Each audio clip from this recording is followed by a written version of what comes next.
अस्सलाम वालेकुम dear students, how are you today? You will be fine, I hope सो।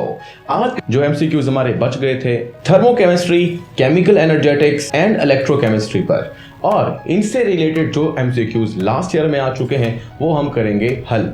और आपको जैसे पता है कि हम लास्ट टाइम से भी इसी तरह के एमसीक्यूज को सॉल्व करते हैं कि जो उनका चैप्टर है वो कवर हो जाता है। और मेरा मकसद यही रहता है कि चूंकि हमें एमडी कैट में एमसीक्यूज ही करने होते हैं तो हम क्यों ना एमसीक्यूज के बिना पर सारा चैप्टर जितना हो सकता है पॉसिबल वो हम रिवाइज कर लें। तो ये चैप्टर्स भी रिवाइज हो रहे हैं और इनके डिफरेंट एमसीक्यूज मैंने जो चुने हैं वो आज हम शुरू करेंगे। इससे पहले जो एमसीक्यूज हो चुके हैं उनका लिंक आपको डिस्क्रिप्शन में मिल जाएगा, वहां से आप जाकर उनको देख सकते हैं। और ना सिर्फ चैप्टर रिवाइज कर सकते हैं बल्कि एक इंपॉर्टेंट चीज वो है प्रैक्टिस टेस्ट। आप प्रैक्टिस टेस्ट भी कर सकते हैं जिसके लिए भी आपको लिंक मिल जाएगा। आप विजिट कर सकते हैं www.umairkhanacademy.com पर, और इस तरीके से जो लास्ट ईयर के पेपर्स में आने वाले एमसीक्यूज हैं वो भी वहां पर हैं। और अगर आपकी तैयारी हो गई है और आप चेक करना चाहते हैं कि वो कितनी हो गई है, उसके लिए भी आप क्विज़ेस को सॉल्व कर सकते हैं, और ये है टोटली फ्री। तो शुरू करते हैं आज के MCQs. Let's get started. The question is standard reduction electrode potential. Reduction potential भी बोल सकते हैं इसको, रिडक्शन इलेक्ट्रोड पोटेंशियल भी बोल सकते हैं, इलेक्ट्रोड पोटेंशियल भी बोल सकते हैं, सारे मीनिंग एक ही हैं।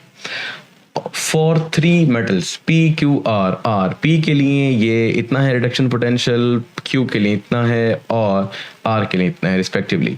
The order of reducing the power of these metal is, तो आपने बताना है कि इनकी रिड्यूसिंग पावर क्या है, ठीक है, या आप कह लें रिड्यूस करने की सलाहियत कैसी है।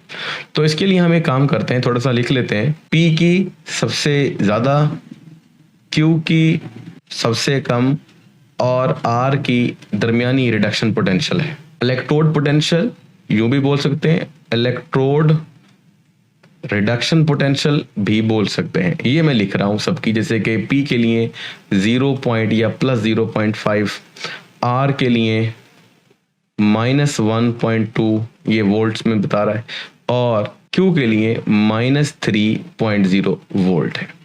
ठीक है, अब ये प्लस में है। अब आपने ये सोचना है कि सबसे ज्यादा, मैंने बढ़ती हुई तरतीब के साथ लिखा है इसको, यानी P मैक्सिमम रिडक्शन पोटेंशियल रखता है। इसका मतलब ये है कि इलेक्ट्रॉन लेने की जो सलाहियत है वो इसकी सबसे ज्यादा है। अब मालूम यूं कर लेते हैं कि हम इन्हीं मेटल का आपस में वाजना कर लेते हैं। इनमें से कोई मेटल मिसाल के तौर पर इलेक्ट्रॉन देगी, ठीक है, तो वो इलेक्ट्रॉन लिया जाएगा। अब रिड्यूसिंग पावर क्या होती है? ये वो पावर है जिसमें किसी की रिडक्शन में हेल्प की जाती है। तो जो खुद इलेक्ट्रॉन का भूखा हो, किसी को इलेक्ट्रॉन क्यों देगा? तो जिसके पास इलेक्ट्रॉन की चाहत कम है, यानी रिडक्शन पोटेंशियल कम है, वो फिर भी किसी को इलेक्ट्रॉन दे सकता है। यानी ये आप सोचो, मैं इन तीनों में मवाजना कर रहा हूँ, अदरवाइज हम और जगहों से भी यानी कंपैरिजन कर सकते हैं, पर इन तीनों में देखो तो पहला और आखिरी केस में डिस्कस कर रहा हूँ कि एक की रिड्यूसिंग पावर ज्यादा है, यानी रिडक्शन करवाने की सलाहियत, और सबसे ऊपर जो है वो क्या है, वो रिडक्शन पोटेंशियल ज्यादा है। यानी अगर हम ऑर्डर देखें तो रिडक्शन पोटेंशियल का वो यूं है कि क्यू आर पी बढ़ता जा रहा है, और हम रिड्यूसिंग पावर देखें तो सबसे ज्यादा क्यू की है, तो हम कहेंगे पी आर क्यू वो कम होती चली जा रही है। तो इसी एतबार से जब हम ऑर्डर लिखेंगे तो सबसे ज्यादा जो रिड्यूसिंग पावर होगी वो होगी क्यू की। तो Q फिर R फिर P, तो Q R P ये आपके पास पहला ऑप्शन जो है वो दुरुस्त ऑप्शन है। चलते हैं यहाँ पे नेक्स्ट क्वेश्चन की तरफ।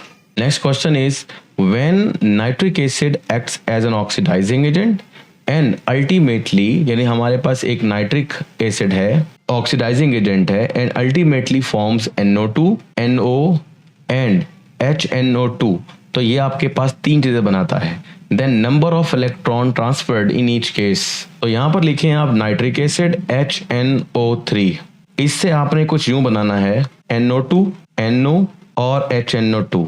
अब आप देखिए नाइट्रिक एसिड में नाइट्रोजन की ऑक्सीडेशन स्टेट क्या है, +5। अब यहाँ पर चलते हैं NO2 में क्या है, N4, और NO में क्या है 2, और HNO3 में क्या है 2 to the 4 में से गया 3 बने। अब आप ये देखें कि ये सारी जो ऑक्सीडेशन स्टेट्स हैं ये प्लस में है और रिडक्शन हो रही है। रिडक्शन का मतलब होता है एडिशन ऑफ इलेक्ट्रॉन। इसका मतलब है कि जब नाइट्रिक एसिड NO2 में चेंज हुआ होगा तो उसने एक इलेक्ट्रॉन लिया होगा। जब +5 से +2 में गया होगा तो उसने 3 इलेक्ट्रॉन लिए होंगे, और जब नाइट्रिक एसिड से नाइट्रस एसिड HNO2 में गया होगा तो 5 और 3 यानी कि 2 का डिफरेंस है, 2 इलेक्ट्रॉन लिए होंगे। तो आपके पास 1, 3 और 2 कहाँ पे लिखा है जी? यहाँ पर ऑप्शन 1 में। तो option 1 is a correct option. चलते हैं नेक्स्ट क्वेश्चन की तरफ। The next question is incorrect statement, यानी आपने इनकरेक्ट स्टेटमेंट बतानी है जी हमें। किसके बारे में? गल्वानिक सेल के बारे में। ठीक है, तो गल्वानिक सेल थोड़ा देख लेते हैं कैसा होता है। गल्वानिक सेल में हमारे पास 2 क्या होते हैं जी? Half cell. ठीक है, आधे आधे सेल। एक तरफ लगा होता है एनोड, एक तरफ लगा होता है कैथोड। दोनों में होते हैं रिस्पेक्टिव इलेक्ट्रोलाइट्स। ठीक है जी, इलेक्ट्रोड के एतबार से। एक लगा होता है हमारे पास सॉल्ट ब्रिज और एक होता है जी एक्सटर्नल सर्किट, और दरमियान में एक आपके पास मीटर या वोल्ट मीटर हो सकता है। तो ये बेसिक स्ट्रक्चर है गल्वानिक सेल का। ठीक है, याद रहे जो इसके अंदर एनोड है और कैथोड है, उन दोनों पर जो चार्जेस हैं वो कुछ यूं लिखे जाते हैं, एनोड पर नेगेटिव और कैथोड पर पॉजिटिव। अब क्वेश्चन कुछ यूं है, रिएक्शन इज फिजिबल, रिएक्शन हो जाता है? हाँ, रिएक्शन हो सकता है। Reaction is non spontaneous. देखिए इसमें ऐसा होता है कि हमारे पास केमिकल रिएक्शन होता है, या आप आसानी से यूं कह सकते हैं कि केमिकल एनर्जी को चेंज किया जाता है इलेक्ट्रिकल एनर्जी में, और ये अमल खुद ब खुद होता है, यानी केमिकल्स खुद ब खुद रिएक्शन करते हैं तो तभी जाकर एनर्जी बनेगी। तो ये जो रिएक्शन है इसके अंदर वो है स्पॉन्टेनियस, जबकि ये कह रहा है कि नॉन स्पॉन्टेनियस। इसका मतलब है ये एक इनकरेक्ट स्टेटमेंट है। बाकी लिखा है अलाउ अ स्पॉन्टेनियस रिएक्शन। हाँ जी, स्पॉन्टेनियस तो होता है, ये तो कह रहे हैं। Transfer electrons from anode to cathode, और एनोड से इलेक्ट्रॉन जाते हैं कैथोड की तरफ। ये बात भी दुरुस्त है। तो ये आपके पास एक प्रेजेंटेशन है और उसके साथ साथ मैंने कुछ सवाल के जवाब दिए हैं। तो option B is the correct option. Let's move to the next question. Next question is among the following molecules which does phosphorus show the lowest oxidation number, यानी कि कौन सा phosphorus lowest oxidation number दिखाता है। तो ये भी एक oxidation number निकालने का तरीका रहेगा, ये आप खुद निकालेंगे। फिलहाल मैं लिख देता हूँ यहाँ पर HPO3 के अंदर +5, PCl3 के अंदर +3, ये सादा नजर आ रहा है, और PH3 में -3। हाइड्रोजन इज लेस इलेक्ट्रोनेगेटिव, और P4 ये न्यूट्रल स्पीशी है तो 0 ऑक्सीडेशन स्टेट है। तो सवाल ये पता होता है कि लोएस्ट ऑक्सीडेशन स्टेट कहाँ पर है, ये आपको -3 दिख रही है। Option C is a correct one. चलते हैं नेक्स्ट क्वेश्चन पर। नेक्स्ट क्वेश्चन है इन द रिएक्शन, ये रिएक्शन दिया गया है, which of the following statement is incorrect, कौन सी स्टेटमेंट इनकरेक्ट है जी। ठीक है जी, और ये आपके पास एक रिएक्शन भी दिया जा चुका है। Number 1, metallic aluminium is reducing agent. Reducing agent aluminium 3 is the oxidising agent. तो हम देखते हैं कौन सा ऑक्सीडाइज हुआ और कौन इसके अंदर रिड्यूस हुआ। देखें एल्यूमिनियम अकेला है तो यहाँ पर ऑक्सीडेशन स्टेट 0, जबकि यहाँ पर एल्यूमिनियम की ऑक्सीडेशन स्टेट +3 है। तो 0 से +3 पर आना क्या मतलब है कि ऑक्सीडेशन हो गई है। और इसी तरह ऑक्सीजन O2 न्यूट्रल है तो ये 0 है और यहाँ हो गई है -2। तो अगर आप यहाँ से देखते हैं ऑक्सीजन के बारे में तो ऑक्सीजन का ऑक्सीडेशन स्टेट कम हो गया, तो क्या हो गई है, रिडक्शन हो गई है। अब आते हैं हम क्वेश्चंस की तरफ। Metallic aluminium is reducing agent, क्या मेटालिक एल्यूमिनियम रिड्यूसिंग एजेंट है? तो देखो भाई इसकी खुद की तो ऑक्सीडेशन हो गई है और दूसरी तरफ क्या हुआ है, रिडक्शन हुई है। तो हम मान सकते हैं कि एल्यूमिनियम एक रिड्यूसिंग एजेंट है। तो ये करेक्ट स्टेटमेंट है। फिर इसी तरह से aluminium 3 positive is an oxidising agent. अच्छा, अगर हम उल्टा सोचें यानी एल्यूमिनियम 3 के बारे में, तो एल्यूमिनियम 3 अगर वापस जाएगा तो रिडक्शन हो जाएगी इसकी, और जिसकी रिडक्शन होती है वो ऑक्सीडाइजिंग एजेंट होता है। तो इसका मतलब ये देखें ना, अगर हम अब तो हो रही है उसकी ऑक्सीडेशन, लेकिन अगर हम यही अमल यानी एल्यूमिनियम 3 पॉजिटिव से यहाँ एल्यूमिनियम 0 बना दें यानी इसकी रिडक्शन हो जाए, तो इसकी तो रिडक्शन हो जाएगी लेकिन ये क्या कहलाएगा, ऑक्सीडाइजिंग एजेंट। तो aluminium 3 positive is an oxidising agent. तो ये वाली बात भी दुरुस्त है। तीसरी तरफ चलते हैं। Metallic aluminium is reduce to aluminium 3 positive. भाई एल्यूमिनियम जो मेटल था ये हमारे पास मेटल है, तो कहता है ये जाकर क्या हुआ है, आयन बन गया है। तो इसकी हुई क्या है, इसकी हुई है जी ऑक्सीडेशन। इसका मतलब है रिडक्शन तो नहीं हुई। तो ये वाला ऑप्शन गलत है। आखिरी ऑप्शन है रिडॉक्स रिएक्शन। हाँ जी, रिडॉक्स रिएक्शन है क्योंकि इसमें ऑक्सीडेशन भी है और रिडक्शन भी हुई है। तो जो ऑप्शन गलत आ रहा है ये तो सही है, जो गलत आ रहा है वो सी है। तो सी इज अ करेक्ट ऑप्शन। चलते हैं अपने नेक्स्ट क्वेश्चन की तरफ। The next question is if a strip of copper metal is placed in a solution of FeSO4 तो क्या होगा। तो अगर हम एक वक्त के लिए सोच लें दिमाग में अपने कि ये हमारे पास एक सोल्यूशन है कॉपर सल्फेट का FeSO4 का, ठीक है जी, और इसके अंदर हम डिप कर देते हैं कॉपर मेटल को, ठीक है जी, तो क्या होने वाला है। तो इसको हमने कॉपर कहा है और ये हमने FeSO4 का सोल्यूशन कहा है। अब जो हमारे दिमाग में आम सी बात आती है वो ये होती है कि अगर कॉपर रिएक्ट करेगा FeSO4 के सोल्यूशन के साथ तो कुछ यूं होने वाला है, यानी CuSO4 कॉपर सल्फेट का सोल्यूशन और साथ आयरन जो है वो अलग हो जाएगा। याद रहे कि ये भी मेटल है तो Fe भी मेटल बनेगा। अब ये रिएक्शन उस वक्त पॉसिबल है जब आप पहले इसको आयोनाइज कर लो, क्योंकि कॉपर सल्फेट आयन की शक्ल में होगा। तो फिलहाल हमें आयरन की जरूरत है। Fe2 पॉजिटिव को जब कॉपर क्या करेगा, इलेक्ट्रॉन देगा। अगर कॉपर इसको इलेक्ट्रॉन दे दे Fe को तो क्या होगा, फिर ये रिएक्शन इसी तरह ही होगा जैसे हमने देखा। कॉपर का इलेक्ट्रॉन खारिज करना ऑक्सीडेशन कहलाता है और आयरन का इलेक्ट्रॉन ले लेना रिडक्शन कहलाता है, यानी Fe की रिडक्शन होगी और कॉपर की ऑक्सीडेशन होगी। यूं भी सोच सकते हैं कि आयरन की रिडक्शन पोटेंशियल ज़्यादा है बनिस्बत कॉपर से, यानी कॉपर की लेस इलेक्ट्रोड या रिडक्शन पोटेंशियल है और Fe की मोर इलेक्ट्रोड पोटेंशियल या रिडक्शन पोटेंशियल है। अब इलेक्ट्रोकेमिकल सीरीज को अगर देखें तो हमें पता चलता है जो आयरन है 2 पॉजिटिव 3 पॉजिटिव ना देखिएगा, वो उल्ट हो जाएगा, फिर वो क्या है ऊपर है और कॉपर 2 पॉजिटिव इसके नीचे है इलेक्ट्रोकेमिकल सीरीज में। और इलेक्ट्रोकेमिकल सीरीज जो लिखी गई है वो top to bottom reduction potential increase हो रही है। तो उसका मतलब ये हुआ कि कॉपर की जो रिडक्शन पोटेंशियल है वो ज़्यादा है, यानी वो इलेक्ट्रॉन छीनने की सलाहियत रखता है, और आयरन की जो है वो कम है।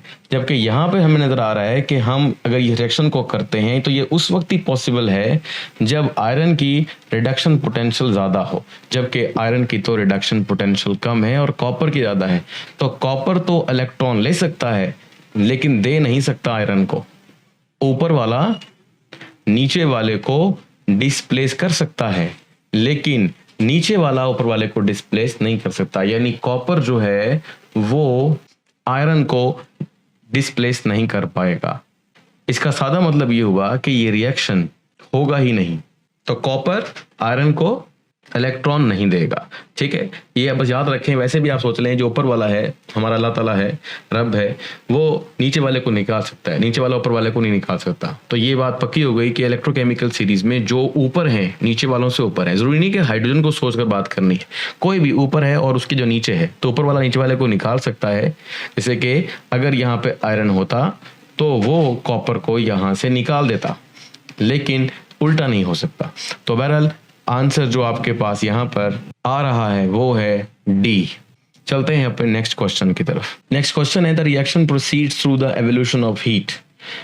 तो किस में एवोल्यूशन ऑफ हीट होगा? सीधी सी बात है कि माइनस चार्ज यानी माइनस उसकी एंथैल्पी होगी या माइनस से शो होगी उसकी हीट।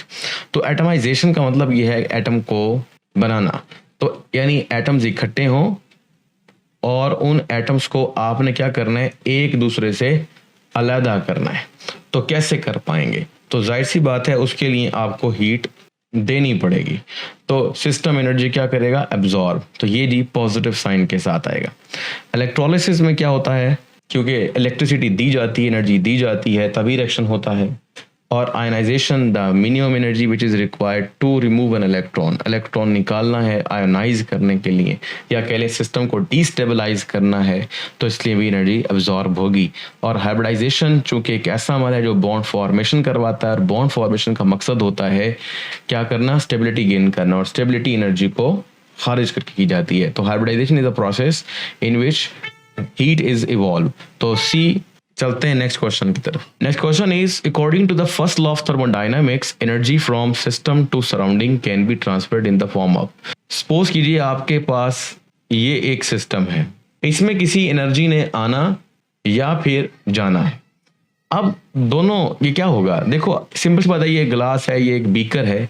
तो हम ऐसा कर सकते हैं कि सिस्टम को एक एनर्जी दे सकते हैं। जैसे हम मान लेते हैं कि ये एक शोला है, आप इसको गर्म करेंगे ठीक है ना। फॉर एग्जाम्पल हमने ये एक शोला दे दिया है, आग लगा दी है, तो इस दौरान क्या होगा, इस दौरान ये समझ लें कि हीट निकल कर सिस्टम के अंदर दाखिल हो जाएगी। ठीक है, तो ये तरीकाकार है। इसी तरीके से कोई सिस्टम पहले से ही क्या है, बहुत गर्म है और वो बाहर खारिज करना चाहता है एनर्जी, तो एनर्जी खारिज भी हो सकती है। तो मैंने आपको ये दिखाया कि हीट सिस्टम के अंदर एंटर कर सकती है या हीट सराउंडिंग को बाहर भी मिल सकती है। और दूसरी एक चीज़ ये है कि अगर हम सिस्टम को एनर्जी दें, हमारा मकसद सिस्टम को गर्म करना नहीं था, हमारा मकसद ये भी था कि हम सपोज कीजिए ये हमारे पास के अंदर एक गैस है, उस गैस को गर्म कर रहे हैं और गर्म करने के बाद यहाँ पर हमारे पास एक पिस्टन लगा है। मान लीजिए ये हमारे पास एक पिस्टन है। जब सिस्टम गर्म होगा तो गर्म होने के बाद क्या होगा, गर्म होने पर कोई गैस इसके अंदर मौजूद है, वो फैलेगी और फैलने के बाद ये पिस्टन मूव करके आगे की तरफ जा सकता है। तो ये आपके पास क्या हुआ, ये हमारे पास हुआ वर्क बाय द सिस्टम। और इस तरह आप इसे हीट देते जाएंगे और वर्क होता जाएगा। पिस्टन चलाते रहें या कोई बड़ा काम करवाते रहें तो हीट अंदर ज़ख़ीरा नहीं होगी, बल्कि वो हीट एक्चुअली जो अंदर गई है वो काम की शक्ल में बाहर आ जाएगी। तो इसका मतलब हुआ दो शक्लें हैं, एक वर्क और हीट जो ट्रांसफ़र करती है। ठीक है, तो यही बात उसने पूछी थी कि according to the first law of thermodynamics, energy from system to surrounding can be transferred in the form of. तो एनर्जी, जैसे कि मैंने आपसे यहाँ जिक्र किया, ये एनर्जी है, ये दोनों तरीके से काम कर रही है। तो हम यहाँ पे क्वेश्चन का आंसर देंगे हीट एंड वर्क। चलते हैं अपने नेक्स्ट क्वेश्चन की तरफ। The next question is the heat content या total heat content of the system is internal energy, enthalpy, kinetic energy of system and free energy. तो जो इसका आंसर है वो यहाँ पर आ रहा है एंथैल्पी। वो क्यों, आप समझेंगे कि ये आपके पास H है जो कि एंथैल्पी है और टोटल हीट कंटेंट को शो करते हैं E प्लस PV से। तो ये हमारे बुक की डेफिनेशन है, total heat content of the system is called enthalpy. तो एंथैल्पी की जस्ट एक डेफिनेशन है ये। चलते हैं अपने नेक्स्ट क्वेश्चन की तरफ। Next question is boiling a water is dash change. जब आप पानी को उबालते हैं तो असल में आप उसको हीट देते हैं, तो वो हीट एब्जॉर्ब करता है, तो इसलिए ये रिएक्शन एंडोथर्मिक हुआ। ठीक है, तो सिंपल सा आंसर था और कोई ऐसा इशू नहीं है। बाकी आप देख रहे हैं स्पॉन्टेनियस बॉइलिंग खुद ब खुद नहीं होती है, एक्सोथर्मिक हीट से खारिज नहीं होती है, बल्कि हीट लेकर होता है। नॉन एनर्जेटिक नहीं, चेंज ऑफ एनर्जी होती है। ठीक है, तो ये पहला ऑप्शन करेक्ट ऑप्शन है। नेक्स्ट क्वेश्चन है द एक्सप्रेशन इज क्या है, first law of thermodynamics, third law, second law, Hess law. तो आपको पता है हेस लॉ तो नहीं है, क्योंकि हेस लॉ तो बराबर होता है del H is equal to del H1 plus del H2 del H3 वगैरह। तो ये स्टेटमेंट तो ना हुई। अब थर्मोडायनेमिक्स स्टेटमेंट्स पता कर रहा है, फर्स्ट, सेकंड एंड थर्ड। तो पहले फर्स्ट को चेक कर लेते हैं। फर्स्ट ये कहता है energy can not be created and not destroyed. ठीक है, हाँ, ये एक शक्ल से दूसरी शक्ल में जा सकती है। तो समझ लें कि डेल E असल में टोटल इंटरनल एनर्जी चेंज है और बराबर है किसके, Q के। Q क्या है, Q वो एनर्जी की मिकदार है जो हम सप्लाई करते हैं किसी भी सिस्टम को। ठीक है, अगर वो सिस्टम, जैसे मैंने लास्ट टाइम आपको बताया था कि अगर वो सिस्टम कुछ काम भी कर दे, वर्क भी करे, तो क्या होगा, तो हम उसको लिखेंगे कि जो टोटल इंटरनल एनर्जी चेंज आया है वो उस हीट के बराबर है, और अगर कुछ वर्क भी हो गया है तो वो भी इसमें शामिल कर लिया जाए। तो यही वो है कि energy can transform from one form to another form but cannot be destroyed. It is the first law of thermodynamics. वरना अगर आपको टेंशन है तो उसको डायरेक्टली याद कर लो। ये कॉन्सेप्ट से ना भी हो तो बस del E is equal to Q plus W is a statement of the first law of thermodynamics. So answer A is a correct answer. Let's move to the next question. The next question is in an acidic medium. अब acidic medium का reaction है, moles of water और hydrogen आप खुद से add कर सकते हो फॉर अ गिवन रिएक्शन। ठीक है, बैलेंस करने के लिए। तो बताओ कि आपने कितना वाटर और कितना हाइड्रोजन लगाना है। ये हमारे ऑप्शन है 4, 4, 8, 16। तो देखते हैं इसमें कौन सा करेक्ट आंसर है। सबसे पहले ऑक्सीजन को बैलेंस करना चाहिए। तो रिएक्टेंट में आपके पास 4 दूना 8 ऑक्सीजन है, तो 8 ऑक्सीजन को बैलेंस करने के लिए आपको 8H2O लगाना पड़ेगा। इस तरह ऑक्सीजन तो 8 हो जाएंगे, लेकिन हाइड्रोजन कितने हो जाएंगे, 8 2 16। तो आपको दूसरी तरफ 16 हाइड्रोजन आयन लगाने होंगे। तो ये आपके पास 8 और यहाँ आपके पास 16। देखो भाई कौन सा ऑप्शन दुरुस्त है, ये है जी 8 16। तो B option is a correct one. चलते हैं अपने नेक्स्ट क्वेश्चन की तरफ। Next question is 1 joule is equal to, यानी 1 जॉल किसके इक्वल होता है। यहाँ पर जॉल और कैलोरी के दरमियान रिलेशनशिप नज़र आ रहा है। तो सिंपल सी हम रिलेशनशिप लेते हैं जो हमारी बुक में दिया हुआ है। 1 calorie is equal to 4.184 joule. ठीक है, अगर हमें मालूम करना है कि जॉल किसके इक्वल है, 1 जॉल, तो 1 यहाँ रखें और यहाँ पे 1/4.184 ले आए तो ये कैलोरीज में आ जाएगा आंसर। देखो कहीं है तो ये B option is a correct one. चलते हैं नेक्स्ट क्वेश्चन पर। Next question is in the reaction the oxidation number of copper decreased by 2, यानी कि आपने कम कर दिया है दिस 2 से। This indicates the copper is, लो भी इतना आसान सी बात है। अब कॉपर इज डिक्रीज्ड बाय 2, समझे आपके पास कॉपर आयन था और आपने इसको चेंज कर दिया 2 कम कर 0, यानी कि सॉलिड फॉर्म के अंदर। मिसाल यूं ले लीजिए, तो इसमें हुआ क्या है, इसमें हुआ ये है कि 2 इलेक्ट्रॉन वसूल किए गए हैं, तो addition of electron is called reduction. ठीक है, तो option A is a correct one कि इस तरह से कॉपर की रिडक्शन हुई है। अगर आप +4 से +2 पे चले जाते हैं तो भी यही आंसर था, +6 से ठीक है 4 पे आ जाते तो भी रिडक्शन ही होती। चलते हैं अपने नेक्स्ट क्वेश्चन की तरफ।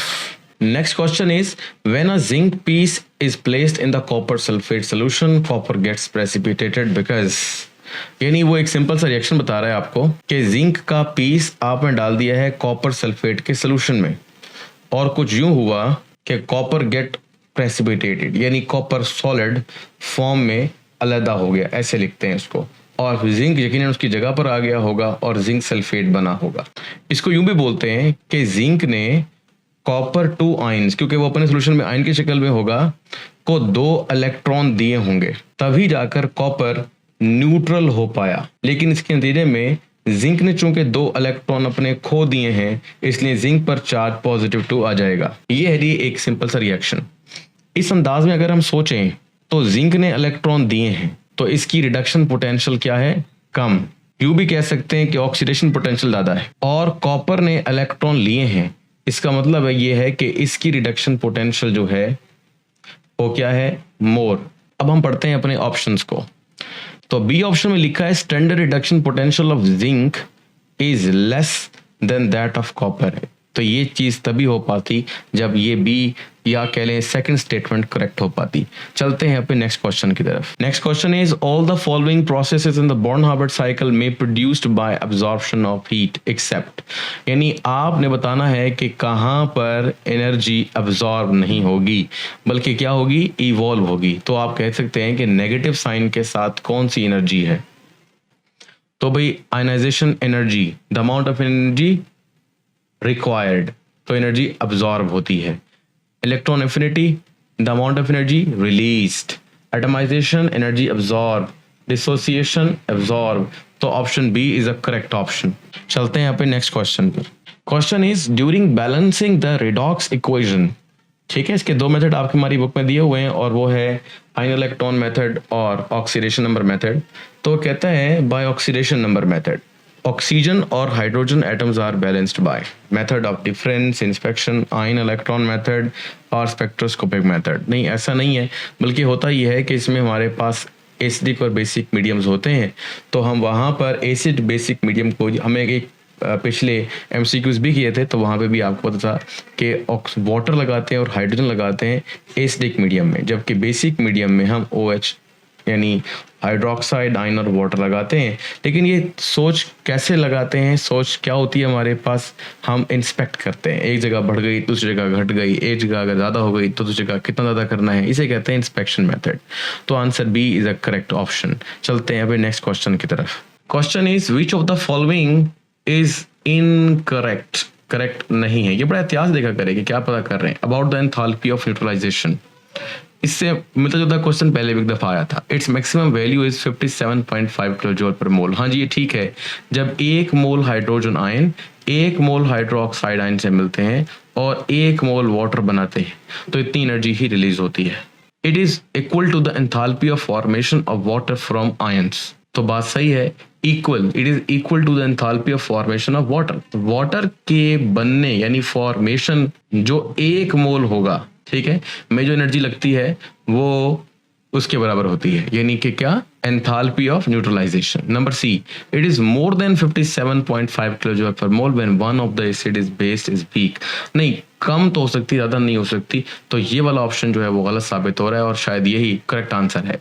एनर्जी इज रिलीज्ड, हाँ जी एनर्जी रिलीज होती है और ये जो आपके पास है ये है -57.5 किलो जूल पर मोल। ठीक है, तो माइनस का मतलब एनर्जी निकलती है, जबकि इसने कहा एनर्जी रिलीज, तो ये सही स्टेटमेंट है और हमने तो बतानी है गलत statement, which is C. Okay, let's move to the next question. Next question है, standard enthalpy of aluminium oxide can not be measured because, क्यों मालूम नहीं की जा सकती। इसका मतलब ये है कि आपने एल्यूमिनियम ऑक्साइड को बनाना है और बनते हुए कितनी एनर्जी आपको मिलती या है नहीं मिलती है, तो अलग बात है कि आप मालूम ही नहीं कर सकते। इसकी वजह क्या है? इसकी वजह यह है कि हमारे पास सपोज कर लीजिए ये एक एल्यूमिनियम का एक छोटा सा टुकड़ा पड़ा हुआ है। अब होता यह है कि जब एल्यूमिनियम जैसे ये आपके पास है, अगर हवा से रिएक्ट करे, यानी हमारे पास जो एनवायरनमेंट में एयर मौजूद है उससे रिएक्ट करे, तो क्या होता है? तो असल में होता यह है कि इसकी सतह पे जो एल्यूमिनियम है वो तो चेंज हो जाता है एल्यूमिनियम ऑक्साइड में, यानी सिर्फ बाहर वाला हिस्सा, लेकिन अंदर वाला बच जाता है और कंप्लीटली ऑक्सीडाइज होता ही नहीं है। मतलब सिर्फ ऊपर की तह एल्यूमिनियम ऑक्साइड में चेंज होती है और सारी होती ही नहीं है। तो जब सारा एल्यूमिनियम ऑक्साइड में चेंज नहीं होगा तो आप उसकी एंथैल्पी कैसे मालूम करोगे? तो इसका आंसर आ रहा है सी, क्या, protective layer of oxide covers the surface. इस तरह फर्दर जो ऑक्सीडेशन है वो स्टॉप कर जाती है। चलते हैं यहाँ पे नेक्स्ट क्वेश्चन की तरफ। Next question is dissolution of ammonium chloride in water, यानी आप अमोनियम क्लोराइड को पानी में डालते हैं, इज एन, तो ये कौन सा अमल है? तो अमोनियम क्लोराइड को पानी में डालने से आपके पास अमोनियम हाइड्रो ऑक्साइड बनता है, HCl बनता है। तो ये जो आपके पास रिएक्शन का बनना है ये एक्चुअली हरारत के खारिज होने से बनता है, ठीक है, और ये अमल खुद ब खुद होता है, करवाना भी नहीं पड़ता। इसका मतलब है दोनों ऑप्शन ठीक है, तो correct answer is both B and C. इसकी आप केमिस्ट्री या केमिकल प्रॉपर्टीज पढ़ सकते हैं अमोनियम क्लोराइड की, तो वहां पे ज़्यादा समझ में आ जाएगा। फिलहाल मैंने आपको इसका एक सिंपल इंफॉर्मेटिव आंसर दिया है। चलते हैं अभी नेक्स्ट क्वेश्चन की तरफ। Next question is oxalate ion, ये हमारे पास ऑक्सलेट है जी, ठीक है। ऑक्सलेट आयन की क्या हो रही है, इसने इलेक्ट्रॉन निकाले हैं तो ऑक्सीडेशन हो रही है। तो x electron in the above equation are, यानी कि आपसे पता किया गया है कि x की वैल्यू बताओ जो कि यहाँ पर इलेक्ट्रॉन की वैल्यू है। तो इसका सिंपल तरीकाकार ये है कि आप कार्बन की मालूम करो ऑक्सीडेशन स्टेट, ये रिएक्शन है और ये आपके पास कार्बन डाइऑक्साइड है और प्लस जो है वो इलेक्ट्रॉन की तादाद है, ठीक है जी। इसको अलग करके लिख लिया हमने। अगर आप गौर करो तो कार्बन की यहाँ पर ऑक्सीडेशन स्टेट क्या है, 4 + 4, वहाँ जाएगा -4 -6 और डिवाइड बाय 2, तो +3 जो है वो कार्बन की ऑक्सीडेशन स्टेट है। और यहाँ पर कार्बन की ऑक्सीडेशन स्टेट नॉर्मल है, यानी 2 × 4 -4 तो +4। तो इसका मतलब ये हुआ कि कार्बन को इस कार्बन में चेंज होने के लिए क्या होना पड़ेगा, ऑक्सीडाइज, ठीक है, यानी उसको एक इलेक्ट्रॉन रिमूव करना होगा एक कार्बन को। लेकिन चूंकि हमारे पास टोटल 2 कार्बन है तो दोनों कार्बन को एक एक इलेक्ट्रॉन निकालना होगा। इसका मतलब है टोटल 2 इलेक्ट्रॉन यहाँ पर निकले, तो इसका आंसर आ जाता है सी, जो कि 2 इलेक्ट्रॉन बता रहा है x की value. It is the answer. Okay, let's move to the next question. Next question is if the enthalpy of the product is more than the reactants, ठीक है, the value of del H is denoted by positive negative sign. हाँ बताओ भाई। तो इसका तरीकाकार simple सा यही है कि आप वही एक ग्राफ ले लें और x एक्सिस ले लें और y एक्सिस ले लें। अब वो कह रहे हैं एंथैल्पी ऑफ प्रोडक्ट इज मोर, यानी कि उसकी एनर्जी ज़्यादा है और रिएक्टेंट की एनर्जी क्या है, कम है। यहाँ लिख लें आप रिएक्टेंट और यहाँ पे आप लिख लें प्रोडक्ट। अब एक बात याद रहे कि रिएक्टेंट की एनर्जी को हम मानते हैं H1 और प्रोडक्ट की एनर्जी को मानते हैं H2। अगर हमसे कहा जाता है कि डेल H मालूम करो, तो del H always equal to H2 - H1। आप देखो रिएक्टेंट की एनर्जी यानी H1 तो लेस है as compare to the product 1।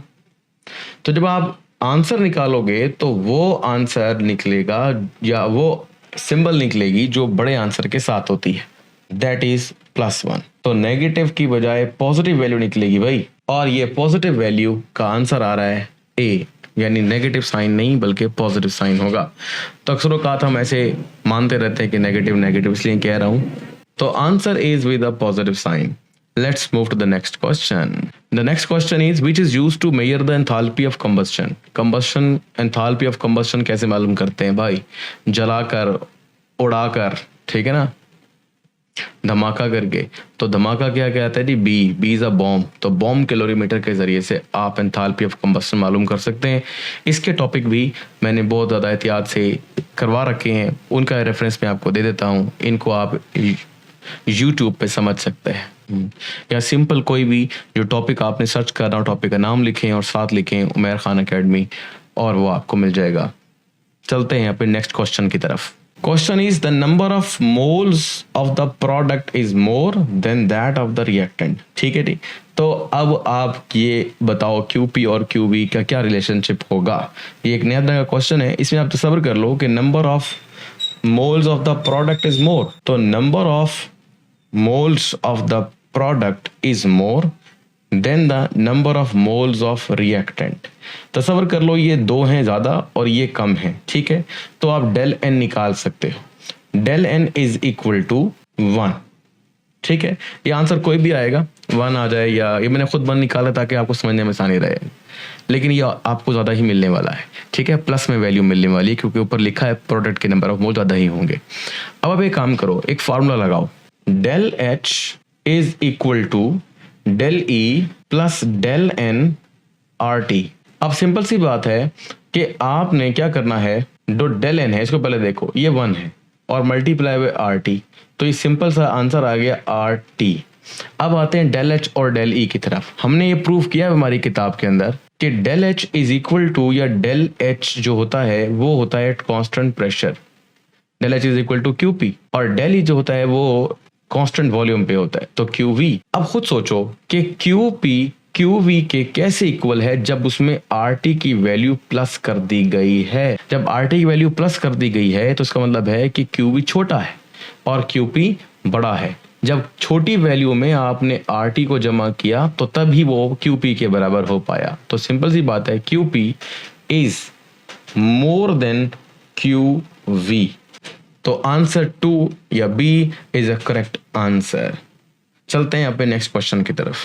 Question is the amount of heat required to convert 1 mole of solid directly into its vapour, यानी कि sublimation हो रही है भाई, is called number 1 standard heat of sublimation, heat of reaction, molar heat of vaporization. भाई molar heat of vaporization में आपको heat तब मालूम होती है जब आप वेपराइज करते हो आप 1 मोल शय को कंप्लीटली। हीट ऑफ न्यूट्रलाइजेशन में जब आप 1 मोल एसिड और 1 मोल बेस लेकर रिएक्शन करवाते हो। हीट ऑफ रिएक्शन कोई जनरल रिएक्शन के लिए मानी जा सकती है, लेकिन चूंकि ये जो रिएक्शन है जो हमने ऊपर सीखा है, ये रिएक्शन खास है क्योंकि इसमें एक सॉलिड डायरेक्ट चेंज हुआ है वेपर्स में, और इसको हम बोलते हैं सब्लिमेशन। तो correct answer is a, standard heat of sublimation हमने मालूम की जब हमने सॉलिड को वेपर में चेंज किया। ये हमारा लास्ट क्वेश्चन था और इस क्वेश्चन के बाद चैप्टर एंड हो रहा है। तो ये थे वो आज के क्विज जिनको आप सॉल्व कर सकते हैं और अपने चैप्टर्स की तैयारी अच्छी तरह कर सकते हैं। बाकी नेक्स्ट चैप्टर के लिए आप चैनल को अगर सब्सक्राइब नहीं किए हैं तो कर लीजिए ताकि आपको नोटिफिकेशन की शक्ल में नया आने वाला लेक्चर मिल सके। तो अपना ख्याल रखिएगा। अल्लाह हाफिज।